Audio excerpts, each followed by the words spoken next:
আগামী 6 মাস বাচ্চাদের এখানে খাবার চিকিৎসা সহ এখানে রেখে দেওয়া হবে। প্ল্যান করা হয় ড্রিল করে একটি অল্টারনেটিভ রুট বের করে বাচ্চাদের উদ্ধার করা হবে। ছোট ছোট সাবমেরিন বানাবে এবং সেই সাবমেরিনের সাহায্যে বাচ্চাদের ভিতর থেকে বের করে আনবে। কি সমস্যা? সাইমনের মৃত্যু তাদেরকে পুরোপুরি থমকে দেয় এবং গুহার বিপজ্জনক সম্পর্কে তাদের আরো বেশি চিন্তিত করে তোলে। যদি এক্সপার্ট ড্রাইভার এভাবে মারা যেতে পারে তাহলে নন এক্সপিরিয়েন্স বাচ্চাদের কোনো গ্যারান্টি, কিন্তু শর্ত হচ্ছে এই ড্রাইভের সময় বাচ্চাদের পুরোপুরি অজ্ঞান করে একটি মাস্ক পরিয়ে তাদের পুরোপুরি সিল করে ড্রাইভ করে বের করে আনতে। কিন্তু সেই মাস্কটা বাঁধার পরও তার মুখে ফিট হচ্ছিল না। তারপর তাকে অন্যরকম আর একটি মাস্ক পরে দেওয়া হয়, কিন্তু সেই মাস্কের সমস্যা এটা ছিল যে সেই মাস্কের সাইডে একটু ফাঁকা ছিল যেখান দিয়ে সহজেই মাস্ক খুলে যেতে পারে। একজন বাচ্চাকে নিয়ে চেম্বার 3 দিকে আগাচ্ছিল, কিন্তু হঠাৎ করে তার হাত থেকে একটি রোপ ছুটে যা চেম্বারের উল্টো দিকে যাচ্ছিল। কিছু দূর যাওয়ার পর তিনি বুঝতে পারে কোনো কিছু গড়বড় আছে। প্রথম পার্টে আমরা দেখেছিলাম কিভাবে গোয়ার ভিতরে বাচ্চাদের খুঁজে বের করা হয়। প্রথম পার্টের মিশনটাও খুব কঠিন ছিল, তাই যদি আপনারা প্রথম পার্ট দেখে না থাকেন তাহলে প্রথম পার্ট দেখে আসুন। ডিসক্রিপশনে আমি লিংক দিয়ে রাখবো। এই পার্টে আমরা দেখবো বাচ্চাদের খুঁজে বের করার পর কিভাবে তাদের উদ্ধার করা হলো। এটি ছিল সবচেয়ে বড় চ্যালেঞ্জিং মিশন, তাই ভিডিওটি সম্পূর্ণ দেখুন।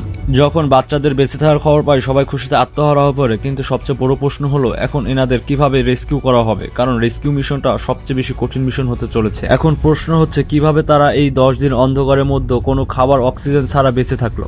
আসলে এই বাচ্চাদের 10 দিন বেঁচে থাকার পেছনে সবচেয়ে বড় হাত ছিল তাদের অ্যাসিস্ট্যান্ট কোচ একাপলের। তিনি অ্যাসিস্ট্যান্ট কোচ হওয়ার আগে একজন বুদ্ধিস্ট মং ছিল প্রায় 10 বছর ধরে। তিনি তার সেই এক্সপিরিয়েন্সকে কাজে লাগিয়ে বাচ্চাদের কোনো সময় প্যানিক হতে দিত না এবং রোজ তাদের মেডিটেশন করাতো যেন তারা প্যানিক না হয়ে যায়, এবং তাদের মুভমেন্ট খুবই কম করতে বলতো যাতে তারা শক্তি সঞ্চয় করতে বলতো, এবং নিঃশ্বাস খুব কন্ট্রোলে নিতে বলতো যাতে থাকা অক্সিজেন গুলো শেষ না হয়ে যায়। আর ক্ষুধা নিবারণের একমাত্র উপায় ছিল ছাদ দিয়ে পড়া টপ টপ করে পানি। এই পানি পান করে তারা 10 দিন বেঁচে ছিল। বাচ্চাদের খুঁজে পাওয়ার পর রেস্কিউ টিম তাদের জন্য খাবার, অক্সিজেন এবং প্রয়োজনীয় কম্বল আসবাবপত্র নিয়ে যায়।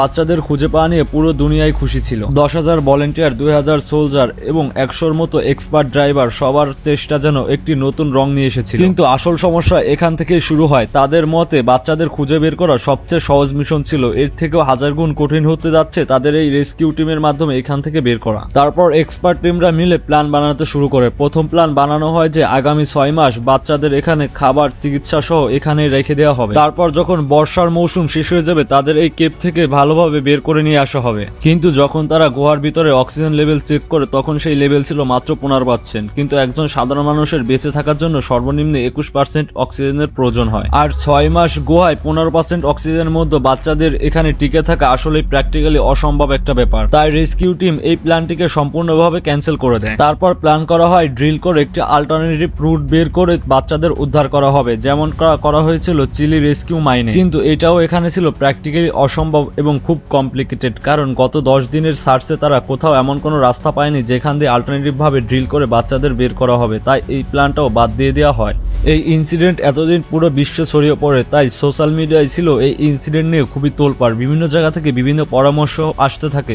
যখন এই ঘটনা ইলন মাস্কের কানে যায়, স্পেস এক্স এর মালিক ইলন মাস্ক তিনি একটি ডিসিশন নেয় যে বাচ্চাদের সাইজে ছোট ছোট সাবমেরিন বানাবে এবং সেই সাবমেরিনের সাহায্যে বাচ্চাদের ভিতর থেকে বের করে আনবে। কিন্তু এই ঘটনাটাও ছিল প্র্যাকটিক্যাল একবারে অসম্ভব, কারণ বাচ্চাদের সাবমেরিনের মাধ্যমে বের করা পুরোপুরি অসম্ভব, কারণ পাহাড় ছিল আঁকাবাঁকা রাস্তা দিয়ে ভরা, যার কোথাও উঁচু ছিল এবং কোথাও নিচু পানির মধ্য দিয়ে। তারপর তারা শেষ একটি প্ল্যান করে, সেটা হচ্ছে বাচ্চাদের ড্রাইভ করায় বের করে আনবে। কিন্তু বাচ্চাদের ড্রাইভের কোনো এক্সপিরিয়েন্সই ছিল না। সবকিছু এতটাও সোজা ছিল না, কারণ এটি ছিল পাহাড়ের ভিতর দিয়ে গুহা চিপা চাপা রাস্তা। কিন্তু এর মধ্যে বাচ্চাদের কিভাবে ড্রাইভ শিখাবে, আর বাচ্চাদের মানসিক অবস্থা এত ভালো ছিল না যে তখন তারা ড্রাইভ শিখে এখান থেকে বেরিয়ে আসবে। এরকম সরু গুহার মধ্য দিয়ে ড্রাইভ করতে এক্সপার্টদেরও খুব সমস্যা হচ্ছিল। পাম্প দিয়ে পানি বের করতে করতে প্রায় 120 মিলিয়ন লিটার পানি বের করে দেওয়া হয় গুহা থেকে। কেভের ভিতরে গঠন এমন ছিল কোথাও কোথাও প্রায় 50 ফুট নিচা এবং কোথাও কোথাও কেভ থেকে বেরোনোর জন্য মাত্র 2 ফিট জায়গা ছিল। একদিকে বাচ্চাদের বের করার জন্য বিভিন্ন প্ল্যান করা হচ্ছিল,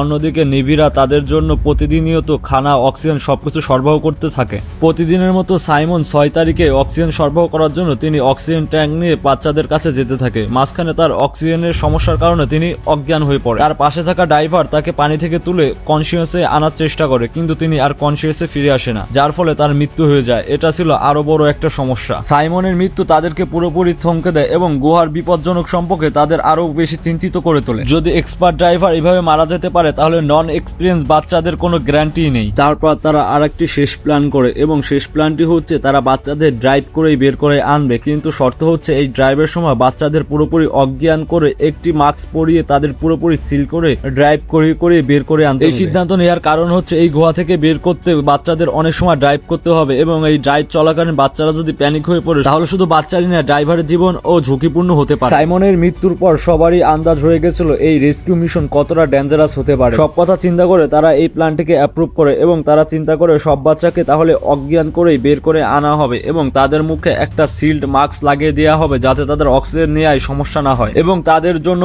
এক ধরনের নতুন প্রকার হার্নেস বানানো হয় এবং তাদের পিঠের কাছে একটি ক্লিপ রাখা হয় যাতে ড্রাইভার তাদের ব্যাগের মতো করে ধরে পানির উপর দিয়ে টেনে টেনে নিয়ে আসতে পারে। এইভাবে নতুন একটি প্ল্যান করা হয় যা ছিল পুরোপুরি এক্সপেরিমেন্টাল, কারণ এই প্ল্যান সফল হবে নাকি কেউ জানতো না। আরেকটি বড় সমস্যা হচ্ছে এই প্ল্যানের জন্য দরকার ছিল এমন একজন এক্সপার্ট লোকের যে ডাক্তার এবং ড্রাইভারও, কিন্তু এমন লোক দুনিয়াতে খুঁজে পাওয়া খুবই মুশকিল। খুব কয়েকজন লোকই ছিল এমন যে ডাক্তার এবং এক্সপার্ট ড্রাইভারসও। তারপর তারা একজন অস্ট্রেলিয়ান এক্সপার্ট ডাক্তারের সাথে যোগাযোগ করে যার নাম ছিল রিচার্ড হ্যারিস, কিন্তু ডাক্তারের এই প্ল্যান একদমই পছন্দ হয় না, কারণ এই প্ল্যান অনুযায়ী বাচ্চাদের বাঁচার চান্স ছিল মাত্র 0%। রেস্কিউ টিমও জানতো এই 0% প্ল্যানের সাথেই তাদের কাজ করতে হবে, কারণ এই ছাড়া তাদের কাছে আর কোনো অপশনও ছিল না। এরই মধ্যে 15 দিন কেটে যায় আর সবচেয়ে বেশি দুশ্চিন্তার খবর দেয় ওয়েদার আপডেট থেকে। ওয়েদার আপডেট থেকে জানায় যে 10 জুলাই পর থেকে ভারী বৃষ্টি মাত্রা হতে পারে এবং এলাকার লোকজনও কনফার্ম করে কি প্রত্যেক বছর 10 জুলাইয়ের পর এখানে খুব ভারী বৃষ্টি মাত্রা হয়ে থাকে। সবাই বুঝতে পারে যে তাদের কাছে আর সময় আছে 3 দিন। এই 3 দিনের মধ্যে বাচ্চাদের এইখান থেকে বের করতেই হবে। এই 3 দিনের মধ্যে বের করতে না পারলে বাচ্চাদের কয়েক মাস এই গুহার মধ্যে আটকে থাকতে হবে। তারপর 8 জুলাই রেস্কিউ মিশন শুরু করে দেওয়া হয় যা ছিল ওয়ার্ল্ডের সবচেয়ে ডেঞ্জারাস রেস্কিউ মিশনের মধ্যে একটি। ডক্টর রিচার্ড এই মিশনের সাথে যোগ দেয় এবং তিনি গুহার ভিতরে যেয়ে বাচ্চাদের সকল মেডিকেল রিপোর্ট নিতে থাকে।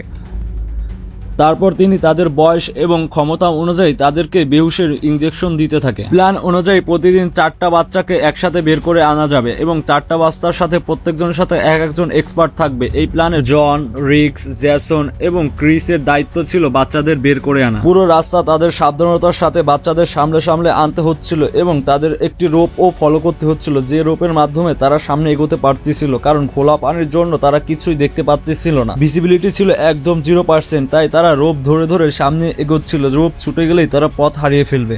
বাচ্চাদের বের করে আনার জন্য প্রত্যেকটা বাচ্চার সাথে একজন এক্সপার্ট ড্রাইভার ছিল এবং তাদের সাপোর্ট দেওয়ার জন্য ছিল মাঝে মাঝে কিছু এক্সপার্ট ড্রাইভার। এই মিশনকে 2 ভাগে ভাগ করা হয়। প্রথমে তাদের দায়িত্ব ছিল বাচ্চাদের চেম্বার 3 পর্যন্ত নিয়ে যাওয়া, তারপর চেম্বার 3 থেকে বাচ্চাদের মেডিকেল চেক আপ করে গুহা থেকে বাচ্চাদের বের করে দেওয়া। অতবার প্ল্যান অনুযায়ী 8 জুলাই মিশনটি শুরু করে দেওয়া হয়। 4 জন এক্সপার্ট ড্রাইভার 4 জন বাচ্চাকে সঠিক দূরত্ব মেনটেন করে সামনে এগোতে থাকে। গুহার ভিতরে এবং বাইরে সবাই একটি অনিশ্চিত মিশনের অপেক্ষা করতেছিল। পুরো দুনিয়া শ্বাসরুদ্ধ এই মিশনের দিকে এক নাগারে তাকিয়েছিল। ড্রাইভাররা প্ল্যান অনুযায়ী রোপ ধরে ধরে সামনে এগোনো শুরু করে। কোথাও কোথাও জায়গা এতটা সরু ছিল যে একজনই মাত্র ওই জায়গা দিয়ে বের করতে হবে। সেই সব জায়গা দিয়ে ড্রাইভারদের আগে বের হতো এবং পরে বাচ্চাদের টেনে টেনে বের করা লাগতো। একটি মাত্র ভুল এবং যে কারো জীবন যেতে পারে, তাই মিশনটি ছিল খুবই সেন্সিটিভ এবং খুবই ডেঞ্জারাস। একটানা কয়েক ঘন্টা ড্রাইভ করার পর ড্রাইভাররা বাচ্চাদের নিয়ে চেম্বার 3-তে পৌঁছে যায় এবং সেখানে তাদের মেডিকেল চেক আপ করানো হয়। তারপর স্ট্রেচারের উপর শুয়ে সাপোর্ট টিম দিয়ে বাচ্চাদের বাইরে বের করা হয়। যখন বাচ্চারা বাইরে বের হয় তখন তার বাবা মা এবং আশেপাশের লোকজনের খুশির কোনো সীমানা ছিল না। সবাই যেন একটি নতুন আশার আলো দেখতে পেয়েছিল, কিন্তু কোনো বাচ্চাদের তাদের দেখতে দেওয়া হয় না, কারণ মা বাবারা দেখে প্যানিক হতে পারে, তাই বাচ্চাদের সোজাসুজি হসপিটালে উন্নত চিকিৎসার জন্য পাঠিয়ে দেওয়া হয়। পরের দিনও একই প্ল্যান ফলো করে বাচ্চাদের চেম্বার 3-তে আনা হয় এবং চেম্বার 3 থেকে তাদের প্রাথমিক চিকিৎসা দিয়ে হসপিটালে পাঠানো হয়। এইভাবে 8 জন বাচ্চাকে ঠিকঠাক মতো হসপিটালে পৌঁছানো হয়, কিন্তু ভিতরে এখনো আরো 4 জন বাচ্চা ছিল এবং তাদের অ্যাসিস্ট্যান্ট কোচ। আর আজকে থেকে আবহাওয়া একটু একটু করে খারাপ হওয়া শুরু করে, যা তাদের রেস্কিউ মিশন একদম বরবাদ করে দিতে পারে। তাই তারা চিন্তা করে আজকেই 5 জন বাচ্চাকে একসাথে বের করে আনা হবে। তারপর ডাক্তার সহ তারা ভিতরে যায় এবং 5 জন বাচ্চাকে অজ্ঞান করে ফেলে। কিন্তু সমস্যা হচ্ছে তাদের মধ্যে একটা বাচ্চা এতটাই ছোট ছিল যে তার মুখে কোনো মাস্ক ফিটই হচ্ছিল না। তারপর মেলসন তার মুখে মাস্কটা বেঁধে দেওয়ার চেষ্টা করে, কিন্তু সেই মাস্কটা বাঁধার পরও তার মুখে ফিট হচ্ছিল না। তারপর তাকে অন্যরকম আরেকটি মাস্ক পরে দেওয়া হয়, কিন্তু সেই মাস্কের সমস্যা এটা ছিল যে সেই মাস্কের সাইডে একটু ফাঁকা ছিল, যেখান দিয়ে সহজেই মাস্ক খুলে যেতে পারে। সময় স্বল্পতা আর কোনো উপায় না থাকার কারণেই মেলসন তাকে নিয়ে এইভাবে রওনা দেওয়া শুরু করে। একে একে 5 জন ড্রাইভারই পর্যায়ক্রমে চেম্বার 3-র দিকে আগানো শুরু করে। ক্রিস জুল একজন বাচ্চাকে নিয়ে চেম্বার 3-র দিকে আগাচ্ছিল, কিন্তু হঠাৎ করে তার হাত থেকে একটি রোপ ছুটে যায় এবং তিনি সেই রোপটি খোঁজার চেষ্টা করে উপরে নিচে ডানে বামে, কিন্তু তিনি সেই রোপটি খুঁজে পায় না। অনেক সময় পর তিনি একটি রোপ খুঁজে পায়, কিন্তু ওটি রোপ ছিল না, ওটি ছিল একটি ইলেকট্রিক্যাল লাইন যা চেম্বারের উল্টো দিকে যাচ্ছিল। তিনি সেটিকে রোপ ভেবে তিনি ওই দিকে আগাতে থাকে, কিন্তু আসলে তিনি উল্টো দিকে যাচ্ছিল। কিন্তু কিছু দূর যাওয়ার পর তিনি বুঝতে পারে কোনো কিছু গড়বড় আছে। তারপর তিনি বুঝতে পারে এবং রোগটি খুঁজে পেরে তারপর তিনি সঠিক দিকে যেতে শুরু করে এবং তারপর অনেক কষ্টে তিনি চেম্বার 3-তে যেয়ে পৌঁছায়। বাচ্চাদের সাথে সাথে হসপিটালে পাঠিয়ে দেওয়া হয় উন্নত চিকিৎসার জন্য। এইভাবে ইনসিডেন্টের 18 দিন পর সবাইকে সুন্দরভাবে বাঁচিয়ে হসপিটালে প্রেরণ করা হয়। যে রেস্কিউ একদমই অসম্ভব ছিল তা সবাই মিলে সবার প্রচেষ্টার মাধ্যমে একবারে সম্ভব করে ফেলেছিল। পুরো দুনিয়া এই রেস্কিউ নিয়ে উল্লাস করছিল। কিছুদিনের মধ্যেই বাচ্চাদের হসপিটাল থেকে রিলিজ করে দেওয়া হয় এবং তারা সুস্থভাবে ঘরে ফিরে এবং নেভি ড্রাইভার সাইমনের স্মরণে সেই কেবের সামনে একটি মূর্তি বানানো হয় যা তার আত্মত্যাগের প্রতীক। ভিডিওটি ভালো লাগলে লাইক করে কমেন্ট বক্সে জানান। আরো এরকম ভিডিও পেতে আমাদের চ্যানেল ঘুরে আসুন এবং চ্যানেলটি সাবস্ক্রাইব করে রাখুন।